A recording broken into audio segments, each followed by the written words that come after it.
Hello students, या आधीच्या लेक्चरमध्ये आपण पिरियोडिक क्लासिफिकेशन ऑफ एलिमेंट्स हा जो लेसन आहे हा लेसन कंप्लीट केलेला आहे आणि याचा जो होमवर्क आहे तो होमवर्कचं पेज मी आज तुम्हाला व्हॉट्सअपला सेंड करणार आहे. तर तो होमवर्क सगळ्यांनी व्यवस्थित सॉल्व करायचा आहे आणि जर त्याच्यामध्ये काही डाऊट राहत असतील तर ते जे डाऊट आहेत ते तुम्ही मला विचारू शकता. तर त्याच्यामध्ये सगळ्यात फर्स्ट तुम्ही डेफिनेशन याच्यामधल्या मेन लर्न करायचे. कुठल्या डेफिनेशन आल्या त्या लेसनमध्ये? तर Dobereiner triad law, Newlands law of octave, Mendeleev's periodic law, modern periodic law, व्हॅलन्सीची डेफिनेशन आली, पिरियोडिक ट्रेंडची डेफिनेशन आली. त्यानंतर नेक्स्ट आपण बघितलं ॲटॉमिक रेडियस म्हणजे काय. तर ह्या सगळ्या ज्या गोष्टी आहेत ह्यांच्या डेफिनेशन तुम्हाला लर्न करायचे. त्यानंतर नेक्स्ट याच्यावरती विचारलं जातं ते लिमिटेशन बघा. न्यूलँडच्या टेबलचे लिमिटेशन्स विचारले जातात. त्यानंतर मेंडेलिव्हज पिरियोडिक टेबल त्याचे ड्रॉबॅक्स विचारले जातात, ते तुम्हाला लक्षात ठेवायचे. मेंडेलिव्हज पिरियोडिक टेबलचे मेरिट्स विचारले जातात, तर ते मेरिट सुद्धा एंड लिस्ट करायचे. एक्झाम्पल विचारताना डोबेरेनर ट्रायड लॉचे एक्झाम्पल विचारले जाऊ शकतात, ते लक्षात ठेवा. त्यानंतर नेक्स्ट मॉडर्न पिरियोडिक टेबल किंवा long form of the periodic table त्याचं जे स्ट्रक्चर आहे ते स्ट्रक्चर विचारलं जातं. Long form of the periodic table नंतर पिरियोडिक ट्रेंड हा जो आहे याच्यावरती सगळ्यात जास्त क्वेश्चन याच्यामध्ये व्हॅलन्सी, त्याच्यावरती सायंटिफिक रिझन विचारलं जाऊ शकतं की एका ग्रुपमधल्या सगळ्या एलिमेंटची व्हॅलन्सी सेम का असते किंवा पिरियडमध्ये व्हॅलन्सी कशी चेंज होते.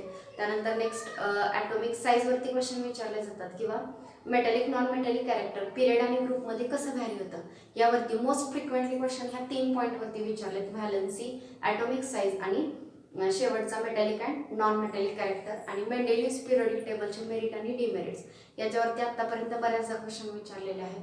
त्यानंतर नेक्स्ट याच्यामध्ये जे विचारलं जाऊ शकतं ते म्हणजे आत्ता विचारलेलं रिसेंट याच्यावरती बोर्डला क्वेश्चन तो म्हणजे पिरियडमध्ये हे दिलेले इलेमेंटचे नेम दिलेले किंवा शफल करून दिलेले इलेमेंट, त्यांची ॲटॉमिक रेडियाई दिलेली, त्यांना अरेंज करायला सांगितलेलं डिक्रीजिंग ऑर्डरमध्ये.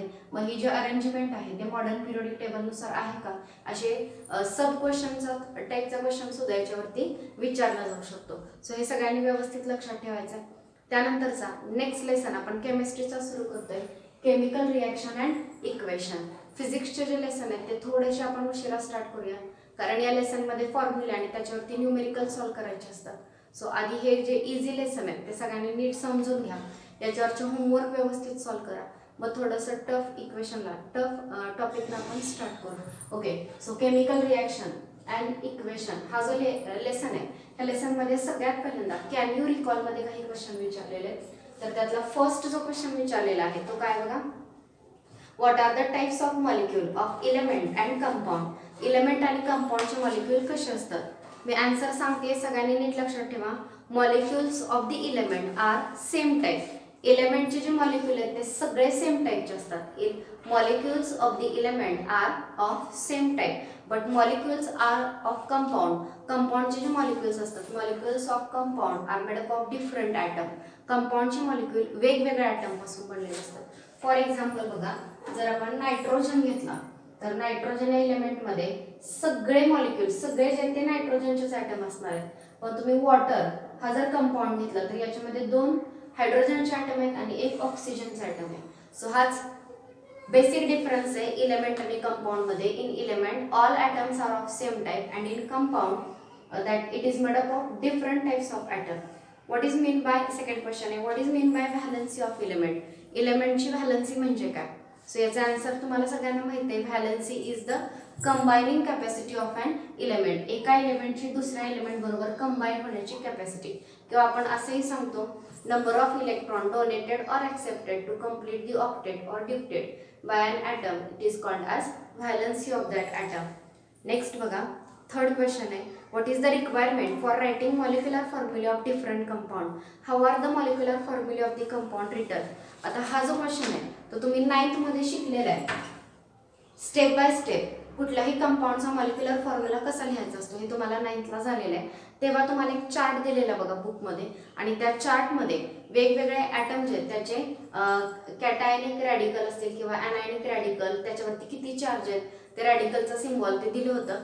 जर ते तुम्हाला माहिती असेल, उदाहरणार्थ सोडियम क्लोराईड, जर याचा फॉर्म्युला तुम्हाला लिहायचा असेल सोडियम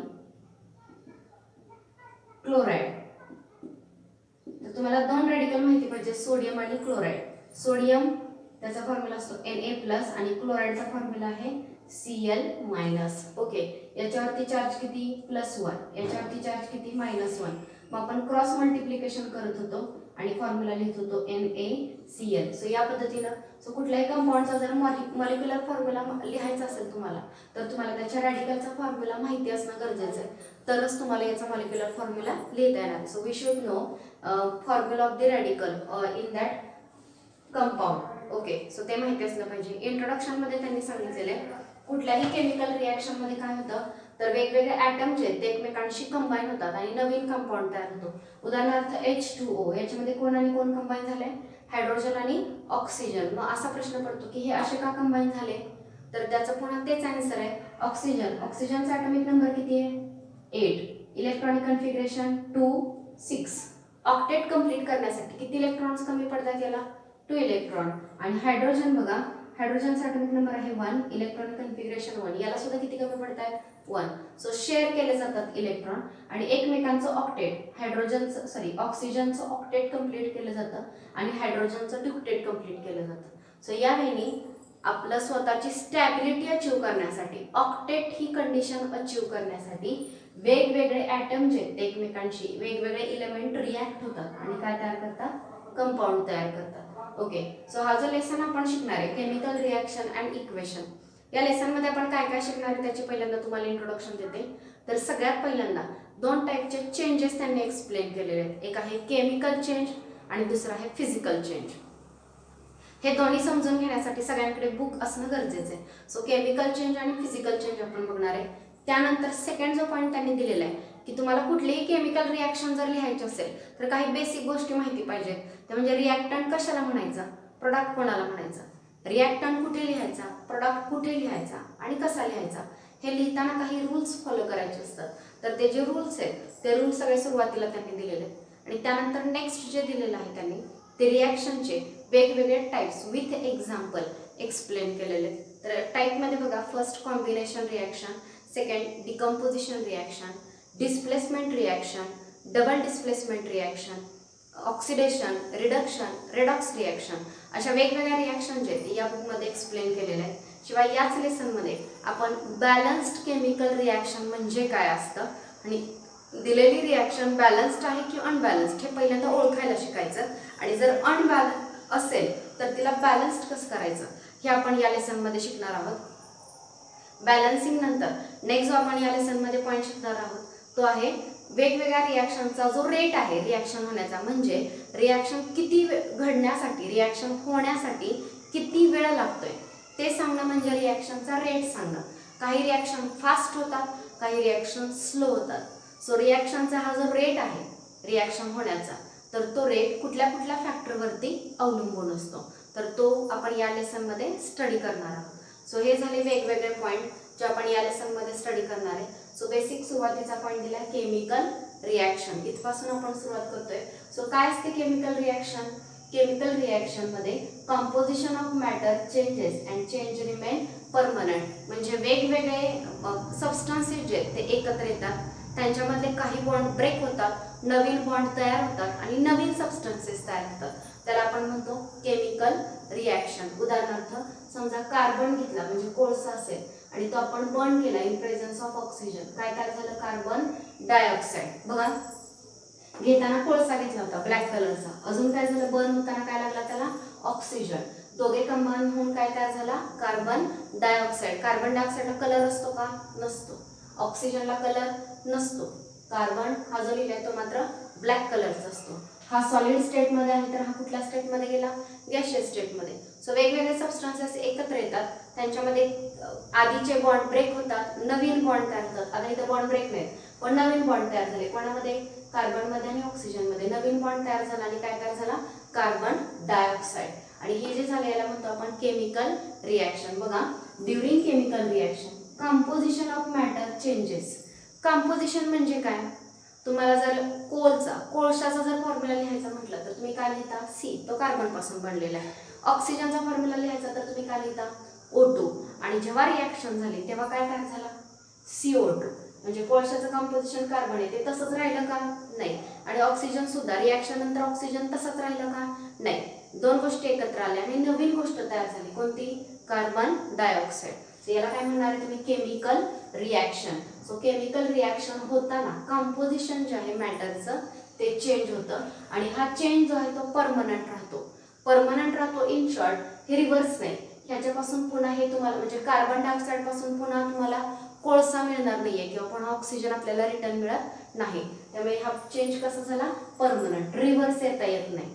त्याच्याच अपोजिट जर फिजिकल चेंज घ्याल त्यात फक्त मॅटरची स्टेट चेंज होते. म्हणजे बघा तुम्ही सगळ्यांनी तुमच्या घरी फ्रीज आहे, त्या फ्रीजरमध्ये जर तुम्ही आईस ट्रेमध्ये पाणी ओतून ठेवलं तर त्याचा काय तयार होतो? आईस तयार होतो.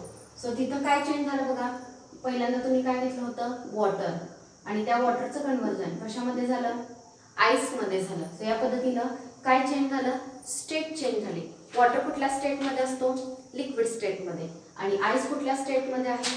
सॉलिड स्टेटमध्ये आहे. तर बघा हे लिक्विड आहे आणि हे सॉलिड स्टेटमध्ये. फॉर्म्युला चेंज झाला का? नाही झाला. वॉटरचा फॉर्म्युला आहे H2O. आईसचा सुद्धा फॉर्म्युला H2Oच. म्हणजे सांगायचंय इथं कंपोजिशन चेंज होत नाही. Only state of matter changes. मॅटरची फक्त स्टेट चेंज होते आणि या चेंजला आपण काय म्हणतोय? Physical change. फिजिकल चेंज कसा असतो? टेम्पररी असतो. आता इथं जे मी सांगितलंय तेच इकडे चार्ट फॉर्म मध्ये दिलेलं आहे. सो बघा during chemical reaction composition of matter changes and during physical change only state of matter changes. हा जो चेंज आहे केमिकल रिॲक्शन मध्ये होणारा केमिकल चेंज हा परमनंट असतो आणि फिजिकल चेंज हा टेम्पररी असतो. बघा difference. Physical change and chemical change. In physical change change in temperature and pressure causes physical change. म्हणजे जर तुम्ही टेम्परेचर चेंज केलं किंवा प्रेशर चेंज केलं तरी सुद्धा फिजिकल चेंज होतो. उदाहरणार्थ वॉटरचं आईसमध्ये कन्व्हर्जन करताना तुम्ही काय चेंज करता? बाहेरचे पाणी येते तुम्ही फ्रीजरमध्ये ठेवता. म्हणजेच तुम्ही काय चेंज केलं? टेम्परेचर चेंज केलं. बाहेर टेम्परेचर जास्त आहे, फ्रीजरमध्ये टेम्परेचर कमी आहे. टेम्परेचर चेंज केलं की वॉटरचं कन्व्हर्जन कशामध्ये झालं? आईसमध्ये झालं. सो यावेळी फिजिकल चेंज जर तुम्हाला करायचं असेल तर काय चेंज करायचं? Only change temperature and pressure. या गोष्टी चेंज करा. फिजिकल चेंज बघायला मिळेल. केमिकल चेंज कधी होईल? When composition of matter changes. मॅटरचं कंपोजिशन जर बदललं, त्यातले असणारे ॲटम जर बदलले तरच काय झाला? केमिकल चेंज झाला. सो पुन्हा एकदा बघा.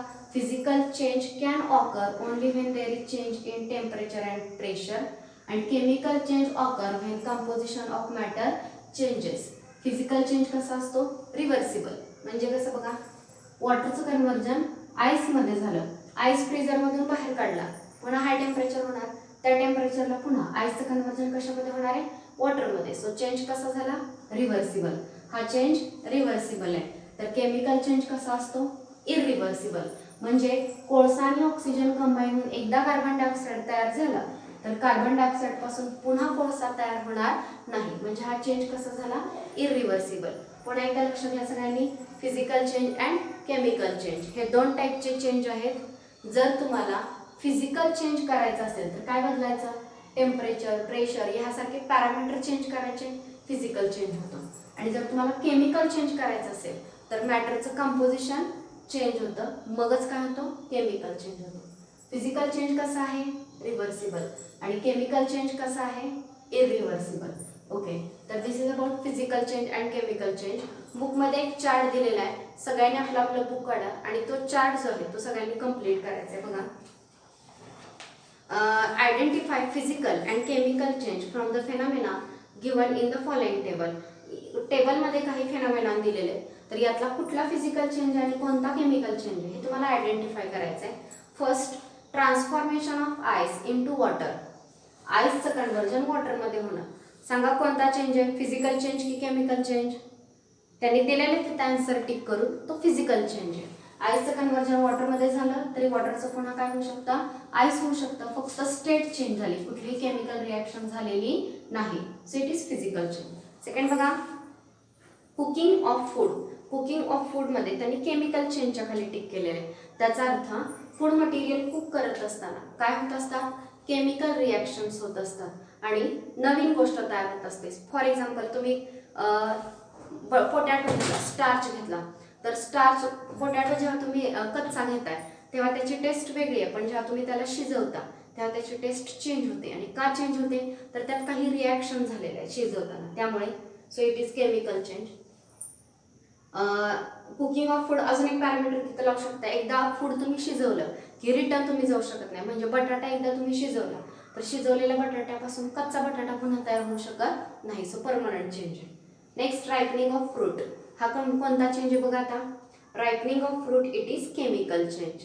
हा केमिकल चेंज आहे. नीट लक्ष देऊ नये का, पुन्हा एकदा सांगते. Ripening of fruit is a chemical change. हा केमिकल चेंज आहे. याच्यामध्ये काय होतं, फळ जेव्हा पिकतं, आता आंब्याचा सीझन आहे, सुरुवातीला जेव्हा असते कच्ची तेव्हा ती कैरी असते, आणि ते जेव्हा पिकते तेव्हा आंबा तयार होतो. मग आता जेव्हा कैरी कच्ची असते तेव्हा तिची टेस्ट वेगळी आहे, आणि जेव्हा आंबा पिकतोय तेव्हा त्याची टेस्ट चेंज होते. आणि हे कशामुळे, तर त्यात झालेल्या वेगवेगळ्या केमिकल रिॲक्शनमुळे. एकदा आंबा पिकला, पिकलेल्या आंब्यापासून पुन्हा कच्ची कैरी तयार होणार आहे का, नाही तयार होणार. म्हणजे हा चेंज कसा झाला, परमनंट चेंज. परमनंट चेंज आहे म्हणजेच तिथं काय झाली, केमिकल रिॲक्शन झालेली. So ripening of fruit it is a chemical change. Milk turn into curd. मिल्कचं जर तुम्ही दही तयार केलं, तिथेही सेम पॅरामीटर. मिल्कमध्ये बघा लॅक्टोज नावाची शुगर असते. ह्या लॅक्टोजचं कन्व्हर्जन बॅक्टेरियाच्या मदतीनं लॅक्टिक ॲसिडमध्ये केलं जातं, आणि एकदा लॅक्टिक ॲसिड तयार झालं की दही तयार होतं. सो हा सुद्धा परमनंट किंवा केमिकल चेंज आहे. एकदा दही तयार झालं तर दह्यापासून तुम्हाला पुन्हा दूध तयार करता येत नाही. So it is irreversible and chemical change. बघा आताचे 3, दुसरा, तिसरा आणि चौथा, तिन्ही सुद्धा काय आहेत, केमिकल चेंज आहेत. पाचवं बघा, इव्हॅपोरेशन ऑफ वॉटर. तुम्ही एखाद्या भांड्यामध्ये पाणी घेतलं, त्याला हीट केलं आणि इव्हॅपोरेशन केलं, तर हा चेंज कसा झाला, फिजिकल की केमिकल. बऱ्याचदा काय कोणाला वाटतं की हा केमिकल आहे, पण बघा तुम्ही जर त्या भांड्यावरती एखादं ताट जर ठेवलं तर जी स्टीम तयार होते ती स्टीम त्या ताटामुळे अडते, कंडेन्स होते, आणि पुन्हा त्या स्टीमचं कन्व्हर्जन वॉटरमध्ये होतं. सो बघा जरी वॉटरचं कन्व्हर्जन स्टीममध्ये झालं तरी पुन्हा स्टीमपासून वॉटर तयार करता येतं. रिव्हर्सिबल चेंज आहे, रिॲक्शन कुठली झालेली नाही. सो हा जो चेंज आहे तो फिजिकल. पुन्हा एकदा बघा, पाचवा इव्हॅपोरेशन ऑफ वॉटर, हा फिजिकल चेंज आहे. नेक्स्ट 6 बघा, digestion of food in the stomach. स्टमकमध्ये जेव्हा फूड मटेरियल डायजेस्ट होतं आपण खाल्लेलं, तर आपल्या स्टमकमध्ये ॲसिड आणि वेगवेगळे एन्झाईम सिक्रेट केले जातात, आणि त्यांच्या मदतीनं वेगवेगळ्या रिॲक्शन्स कॅरी आउट करून फूड डायजेस्ट केलं जातं. म्हणजे खाताना जर तुम्ही स्टार्च खाल्लं तर त्याच्यावरती अमायलेज नावाचं एन्झाईम रिलीज केलं जातं, आणि त्याला ब्रेक करून त्याच्यापासून ग्लुकोज तयार केलं जातं. म्हणजे काय झाली या ठिकाणी, केमिकल रिॲक्शन. केमिकल रिॲक्शन म्हणजेच काय चेंज आहे, केमिकल चेंज. किंवा असाही विचार करा, एकदा फूड डायजेस्ट झालं तर डायजेस्टेड फूड पासून पुन्हा तुमचं ओरिजिनल फूड मिळणार नाही. So it is chemical change. 7वं बघा, size reduction of naphtha ball expose to the air. आता याच्या आन्सरमध्ये थोडेसे तुम्ही जर वेगवेगळे रेफरन्सेस चेक केले तर तुम्हाला वेगवेगळे आन्सर मिळतील. जर तुम्ही नवनीत चेक केलं तर त्यांचं असं म्हणणं आहे की हा केमिकल चेंज आहे. Size reduction of naphtha ball expose to the air. Naphtha ball म्हणजे डांबर गोळी. ती जर आपण हवेमध्ये उघडी ओपन अशीच ठेवली तर तिचा साईज जो आहे तो हळूहळू कमी होतो, आणि हा जो साईज रिडक्शन आहे याला त्यांनी केमिकल चेंज म्हटलेलं आहे. पण जर तुम्ही नेटवरती सर्च केलं तर त्यात आन्सर येतं की नॅफ्था बॉलचा साईज कमी होणं हा फिजिकल चेंज आहे. जस्ट तो सब्लिमेशन होते, म्हणजे सॉलिड स्टेटमधून डायरेक्ट गॅशियस स्टेटमध्ये जातोय, कुठली रिॲक्शन होत नाहीये असं त्यांचं म्हणणं आहे. सो सध्या तरी केमिकल चेंजमध्ये याला टिक करून घ्या. नेक्स्ट, स्टेनिंग ऑफ शहाबादी और Kadappa type by lemon juice. हे तुम्ही बघितलेलं असेल कदाचित घरी. जर आपण लिंबू चिरलं आणि लिंबू चिरताना त्याचे काही थेंब जर फरशीवरती पडले किंवा आपला जो किचन कट्टा असतो त्याच्यावरती जर पडले तर तिथं व्हाईट कलरचे स्पॉट येतात.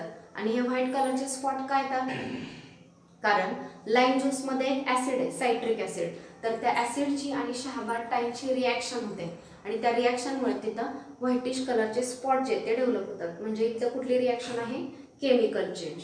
आणि लास्ट बघा, breaking of glass object on falling from height.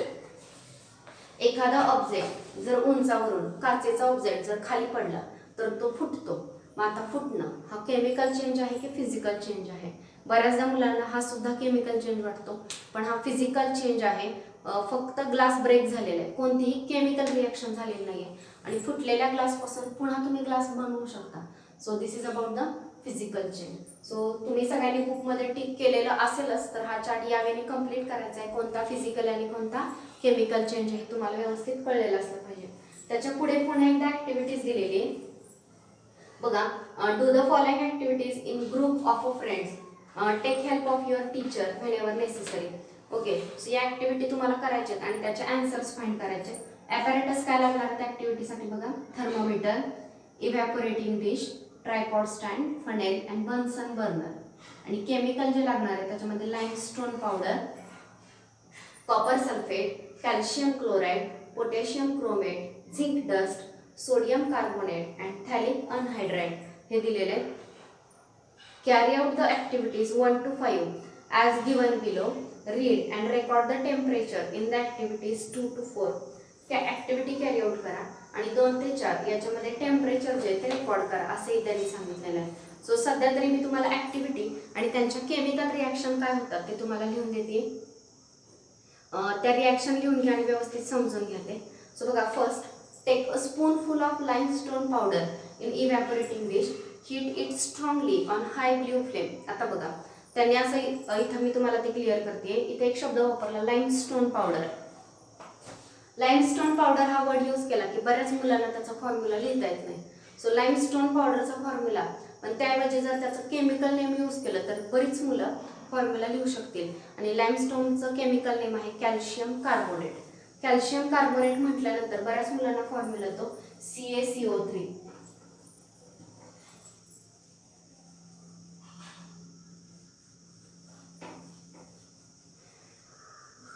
So पहिली जी रिॲक्शन आहे लाईमस्टोन पावडर CaCO3, यालाच कॅल्शियम कार्बोनेट सुद्धा म्हणतात.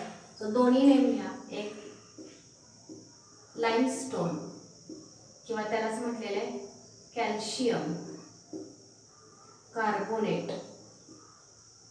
कॅल्शियम कार्बोनेटला जर आपण हीट केलं, ट्रायंगलचं मिनिंग होतं हीट केलेलं आहे. जर कॅल्शियम कार्बोनेटला आपण हीट केलं तर 2 प्रोडक्ट मिळतात. एक आहे कॅल्शियम ऑक्साईड आणि दुसरा आहे कार्बन डायऑक्साईड. हे 2 प्रोडक्ट या रिॲक्शनमध्ये तयार होतात. याच्यामध्ये जो कॅल्शियम ऑक्साईड आहे, ह्या कॅल्शियम ऑक्साईड त्यालाच सल्फलाईन असं सुद्धा म्हटलं जातं.